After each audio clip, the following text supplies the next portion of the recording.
Assalamualaikum warahmatullahi wabarakatuh. Salam sejahtera untuk semua. Perkenalkan, nama saya Masud Syahroni, SPD MPD, salah satu dosen Prodi Pendidikan Bahasa Sastra Indonesia, Fakultas Keguruan Ilmu Pendidikan Universitas Tidar. Saya masuk di Universitas Tidar sejak tahun 2019 dan saya masuk di bidang ilmu manajemen pendidikan. Di bidang ilmu manajemen pendidikan ini, saya mengampu mata kuliah kependidikan seperti manajemen pendidikan, pengantar pendidikan, perkembangan peserta didik, psikologi pendidikan, bahkan juga mengampu di media pembelajaran. Pada kesempatan kali ini, saya akan menyampaikan video PDD UKT-PT bidang pengajaran pada mata kuliah manajemen pendidikan. Mata kuliah manajemen pendidikan adalah mata kuliah wajib bagi seluruh mahasiswa Prodi Pendidikan Bahasa Sastra Indonesia. Mata kuliah ini menghasilkan mahasiswa yang mampu menganalisis peranan dan ruang lingkup manajemen pendidikan, serta mampu mengaplikasikan fungsi manajemen pendidikan dalam pengelolaan lembaga pendidikan. Fungsi-fungsi manajemen pendidikan yang dimaksud seperti peserta didik, tenaga pendidikan, tata laksana, humas, serta kepemimpinan dan supervisi pendidikan. Mata kuliah manajemen pendidikan ini ada karena Prodi Pendidikan Bahasa Sastra Indonesia menyiapkan calon guru, sehingga guru tidak hanya siap mengajar saja, tetapi juga siap dalam mengelola lembaga pendidikan.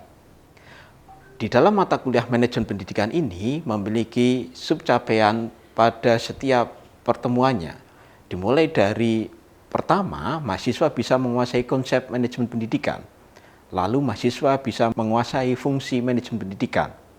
Kemudian mahasiswa diharapkan mampu memahami peran guru dalam manajemen kurikulum, dalam manajemen peserta didik, dalam manajemen tenaga pendidikan, dalam manajemen kurikulum, sampai pada peran guru dalam kepemimpinan dan supervisi pendidikan. Dan di akhir, mahasiswa diharapkan mampu memahami manajemen pendidikan di era globalisasi, terutama di era digital saat ini.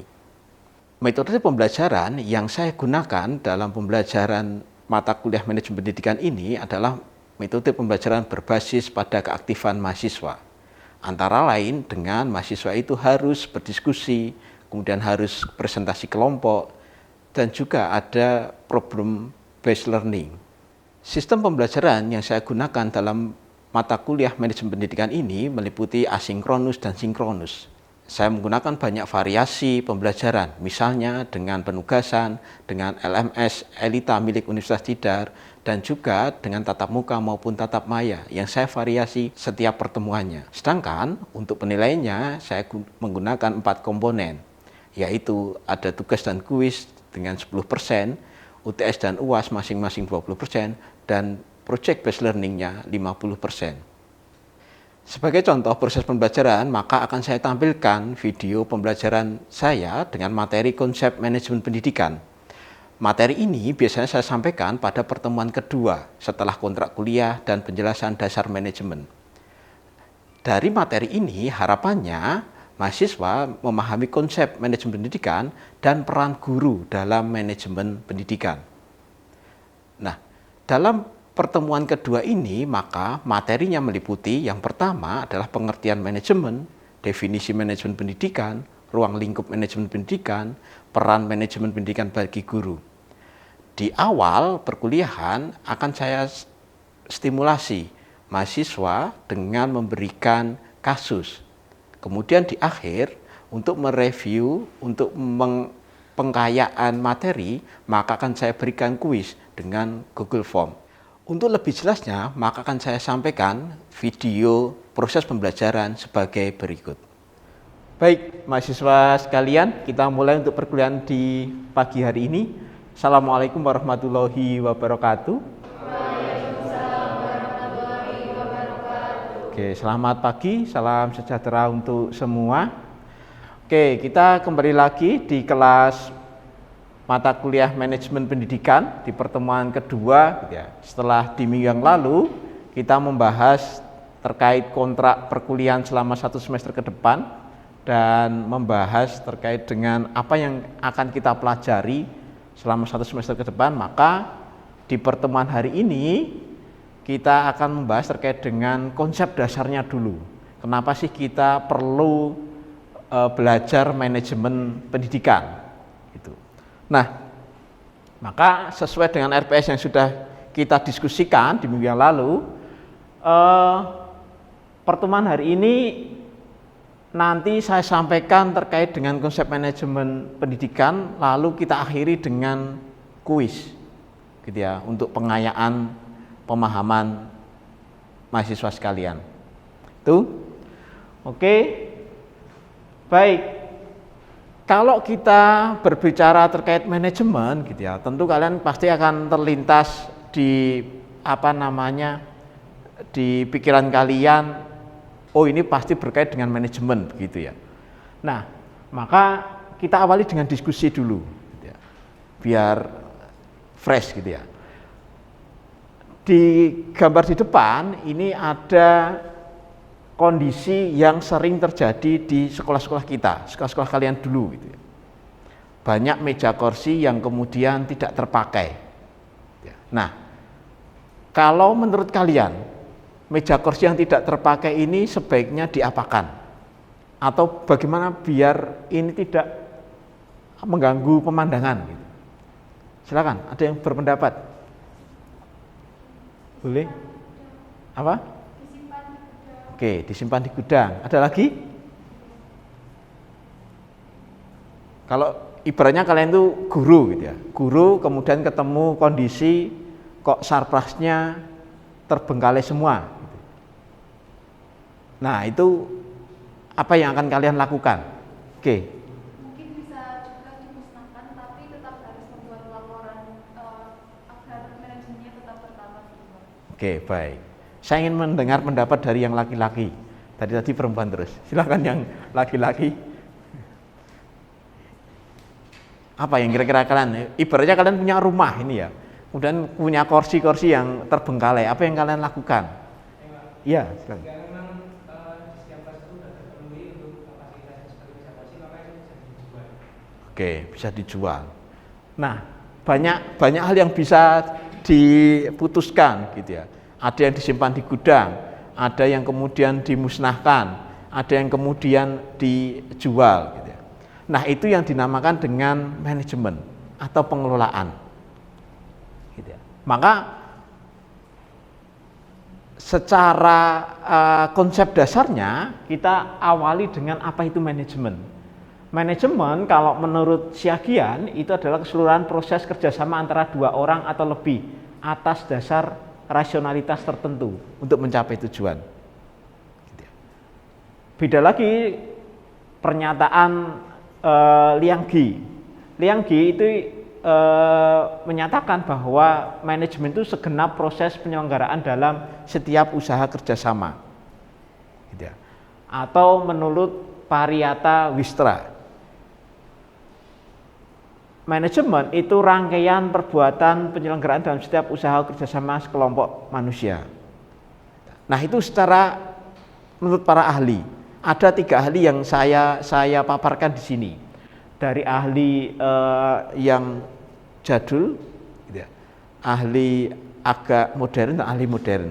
Gitu ya. Nah, tetapi kesimpulannya dari ketiga ahli ini sama, gitu ya, sama. Bisa ditarik benang merah, gitu, bahwa manajemen itu terdiri dari 3 unsur. Kalau secara konsep manajemennya, pertama adalah manajemen itu aktivitas proses, bukan aktivitas hasil. Gitu ya. Manajemen itu proses. Yang kedua, manajemen itu pasti membutuhkan 2 orang atau lebih.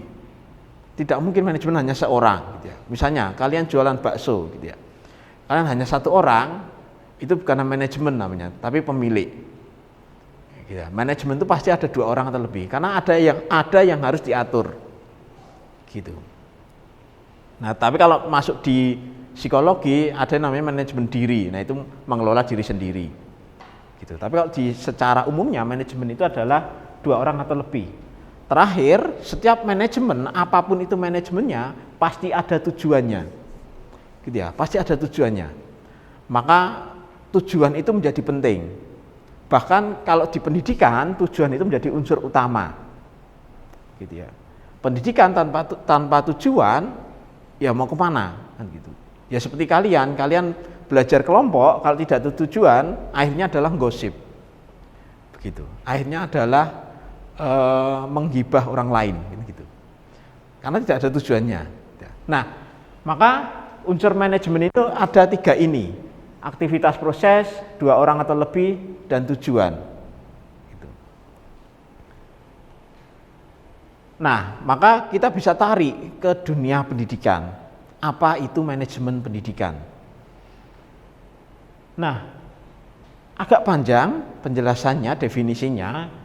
Manajemen pendidikan adalah suatu kegiatan atau rangkaian kegiatan yang berupa proses pengelolaan kerjasama sekelompok manusia yang tergabung dalam organisasi pendidikan untuk mencapai tujuan pendidikan yang telah ditetapkan sebelumnya agar efektif efisien. Nah, maka dari 3 unsur tadi, kalau kita masukkan di manajemen atau pengelolaan pendidikan, maka dapat kita rumuskan seperti ini. Pertama, ada rangkaian prosesnya, lalu mengatur sekelompok manusia, artinya 2 orang atau lebih, dan terakhir untuk mencapai tujuan pendidikan. Ya, ada yang tahu tujuan pendidikan apa? Masih ingat? Apa tujuan pendidikan? Oke, mencerdaskan kehidupan bangsa. Ada lagi? Tujuan pendidikan? Mencerdaskan kehidupan bangsa itu tujuan nasional. Nah, kalau tujuan pendidikannya apa? Kira-kira? Oke, membuat siswa lebih bermoral. Ya. Nah, tujuan pendidikan, ya, membuat siswa lebih moral itu salah satu tujuan pendidikan. Kalau tujuan umumnya pendidikan itu adalah mengembangkan potensi manusia, potensi peserta didik. Ya. Sehingga apapun kegiatan, apapun proses di manajemen pendidikan, tujuannya adalah mengembangkan potensi siswanya. Karena objek pendidikan adalah siswa. Gitu. Sehingga ini menjadi tujuan dalam manajemen pendidikan. Oke. Nah, ada 2 indikator tujuan itu tercapai atau tidak. Pertama adalah efektif dan efisien. Gitu ya, efektif dan efisien. Efektif itu kaitannya dengan tujuan ini tercapai atau tidak, itu efektif. Kalau efisien itu prosesnya. Prosesnya itu hemat pendanaan tidak, hemat SDM tidak, itu efisien namanya. Ya, jadi efektif dan efisien. Maka pengelolaan sekelompok manusia untuk mencapai tujuan pendidikan itu harus efektif dan efisien. Gitu ya. Efektif berarti ya tujuan pendidikannya tercapai. Efisien berarti ya pada prosesnya itu SDM yang digunakan seminimal mungkin, pendanaan yang digunakan seminimal mungkin. Maka itu efisien. Nah, itu cara mencapai tujuan dengan efektif dan efisien. Oke. Nah, lalu apa saja sih sebenarnya yang kemudian dipelajari atau menjadi ruang lingkup manajemen pendidikan? Ruang lingkup manajemen pendidikan itu dibagi menjadi 4. Ada yang namanya wilayah kerja, objek garapan, fungsi atau urutan kegiatan, dan pelaksana. Gitu ya. Jadi kalau berdasarkan wilayah kerja, mengelola pendidikan atau memanage pendidikan itu dibagi menjadi 5. Yang tertinggi tentu saja kalau kita di suatu negara yaitu negara. Di bawahnya adalah provinsi. Lalu ada kabupaten kota sampai dengan kelas, sekolah kemudian kelas. Nah, itulah kenapa kalian tahu dinas pendidikan. Nah, ya. Dinas pendidikan kan ada di kota ada atau kabupaten ada, provinsi ada, kementerian ada, tingkat negara. Itu karena ini. Wilayah kerjanya adalah negara, kemudian provinsi, kemudian kabupaten kota, sampai sekolah. Kalau di sekolah namanya kepala sekolah. Kalau di kabupaten kota namanya dinas kepala dinas kabupaten. Kalau di tingkat kementerian namanya menteri. Nah, itu yang namanya wilayah kerjanya. Lalu yang kedua, ruang lingkup manajemen pendidikan adalah berdasarkan objek garapan. Ada kurikulum, peserta didik, tenaga pendidikan, humas, kepemimpinan, supervisi. Kalau kalian baca di banyak sumber, sumber referensi, objek bidang garapan manajemen ini biasanya akan dikemukakan 8 bidang garapan wajib atau 8 bidang garapan yang kemudian pasti ada di sebuah manajemen pendidikan, tidak terkecuali di sekolah. Mulai dari kurikulum, peserta didik, pendidik, tenaga pendidikan, humas, supervisi, ya, sampai kepemimpinan, ya, pasti ada di semua sekolah, gitu ya. Lalu yang ketiga, ruang lingkup manajemen berdasarkan fungsi atau urutan kegiatan. Nah, kalau berdasarkan fungsi atau urutan kegiatan, ini tidak hanya ada di pendidikan saja, di semua, ya, di semua manajemen, di semua pengelolaan. Pertama, yang kalian lakukan pasti adalah perencanaan. Ya. Yang kedua, pasti ada pengorganisasian, pengkoordinasian, dan terakhir pengawasan. Ya. Ada yang ikut organisasi mahasiswa? Ada ya. Nah, pasti ketika organisasi mahasiswa itu pasti akan mengalami ini, ya. Karena kalian sedang berproses mengelola, memanage. Ya. Pasti merencanakan dulu, awal tahun merencanakan, kemudian mengorganisasi atau membagi tugasnya. Oh, kamu bagian sekretaris, oh kamu bagian bendahara, oh kamu bagian seksi acara. Itu namanya mengorganisasi. Ya. Lalu ada pengkoordinasian atau actuating. Pengkoordinasian itu ketika kalian itu misalnya di Ormawa, itu ada namanya rapat harian, ada namanya rapat pimpinan, ada namanya rapat koordinasi, rakor. Itu namanya pengkoordinasian. Ya. Terakhir pengawasan, controlling. Kalau kalian di Ormawa kemudian menyelenggarakan namanya MONEF, monitoring evaluasi, nah itu namanya pengawasan. MONEF itu kan mengukur sejauh mana tujuan itu kalian capai, namanya MONEF. Gitu. Maka itu mengawasi.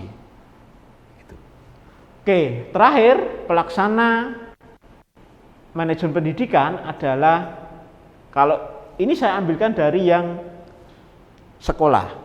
Jadi sekolah itu pelaksananya ada 3, kepala sekolah, guru, dan TAS, tenaga administrasi sekolah. Dulu yang namanya TU, sekarang diperbaiki menjadi namanya TAS, tenaga administrasi sekolah. Nah, itu pelaksana ruang lingkup manajemen pendidikan. Oke. Baik. Sudah banyak yang saya sampaikan. Ada pertanyaan atau ada diskusi? Silakan. Oke, Mbak Kofifatul dulu. Kenapa calon guru itu harus mempelajari terkait dengan manajemen, padahal di sisi lain tugas utama dari seorang guru itu mengajar? Oke, baik. Pertanyaan yang bagus. Satunya?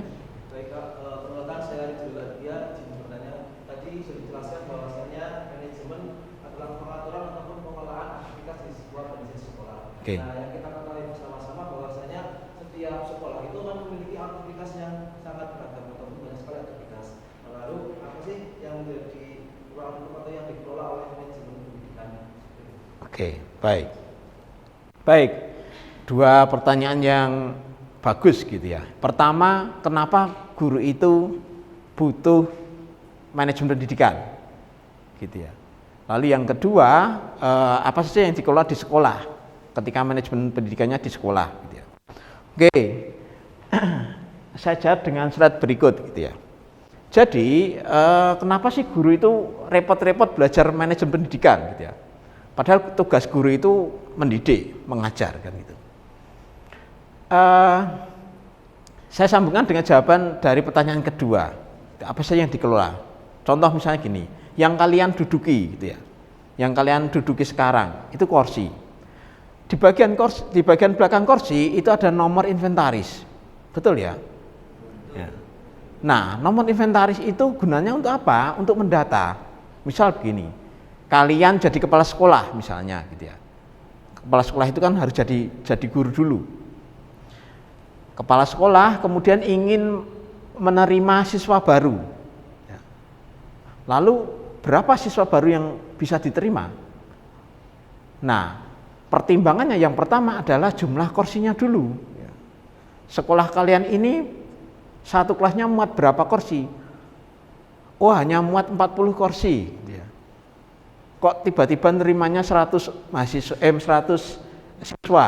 Nah, itu kan berarti tidak sesuai. Nah, itu perlu direncanakan, perlu di-manage, perlu dikelola. Nah, itu salah satu yang kemudian harus dikelola. Jumlah peserta didik berapa, jumlah sarana prasarananya berapa gitu. Sekaligus itu tugas guru ya. PPDB di sekolah itu kan guru kan ya yang mengelola. Tidak hanya TU saja gitu ya. Tapi guru juga ikut mengelola. Termasuk guru itu kan calon kepala sekolah. Maka guru itu harus dibekali dengan manajemen pendidikan. Biar tahu, oh ini cara merencanakan siswa itu seperti ini. Oh ini cara merencanakan kurikulum itu seperti ini. Oh ini cara mengelola kursi-kursi yang rusak di awal tadi itu seperti ini. Ya. Jadi kursi yang rusak itu tidak kemudian langsung dibuang begitu saja, tidak. Ada prosesnya yang namanya inventaris misalnya. Ya seperti kalian ketika jadi bendahara, mengeluarkan uang itu kan harus ditulis. Ya. Sarana prasarana juga seperti itu. Mengeluarkan sarana prasarana, membakar sarana prasarana, menghapusnya, itu juga harus ditulis. Ya, biar jelas. Ya. Berapa yang dibuang, berapa yang datang. Gitu ya. Sehingga tidak kekurangan kursi, tidak kekurangan ruangan. Gitu. Ya. Menerima siswa 100, gitu, ruangannya hanya tersedia 1. Ya. Nah itu kan terjadi di banyak sekolah kan gitu ya. Nah itu kenapa butuh manajemen pendidikan dan apa saja yang dikelola. Yang dikelola itu yang mulai mudahnya begini. Ketika kalian ingin mengelola sekolah, pertama siapa objeknya? Objek di sekolah itu siapa? Siapa? Iya siswa. Maka pertama yang dikelola adalah siswa dulu. Lalu siapa yang mengajar? Guru. Siapa yang membantu mengajar? Tenaga pendidikan. Mengajarnya di mana? Di ruang kelas. Oh berarti sarprasnya. Ada mejanya, ada kursinya, ada papan tulisnya. Lalu apalagi? Oh ada orang tua siswa ini yang menaruh harapan. Oh berarti ada humas. Nah maka dari itu yang kemudian dipelajari di manajemen pendidikan ini. Ya, mulai dari mengelola siswa, dari masuk sampai siswa itu keluar dengan didukung oleh semua pendidik, sarpas dan sebagainya. Nah itu garis besar bagaimana manajemen pendidikan di sekolah. Ya. Karena kita calon guru, maka saya berikan yang di sekolah, tidak yang di tingkat kementerian. Ya, kalau di tingkat kementerian itu nanti urusannya beda, ya, jurusannya juga beda kan gitu. Ya. Oke. Gitu ya untuk pertemuan hari ini gitu ya. Untuk semakin kalian memahami apa itu manajemen pendidikan, maka saya berikan kuis sebagai pengayaan. Nah, kuis bisa kalian kerjakan di link ini. Ya. Maksimal adalah nanti sore jam 3. Ya. Silakan dikerjakan sembari kalian mencari referensi lain. Itu bisa ditulis terlebih dahulu gitu ya.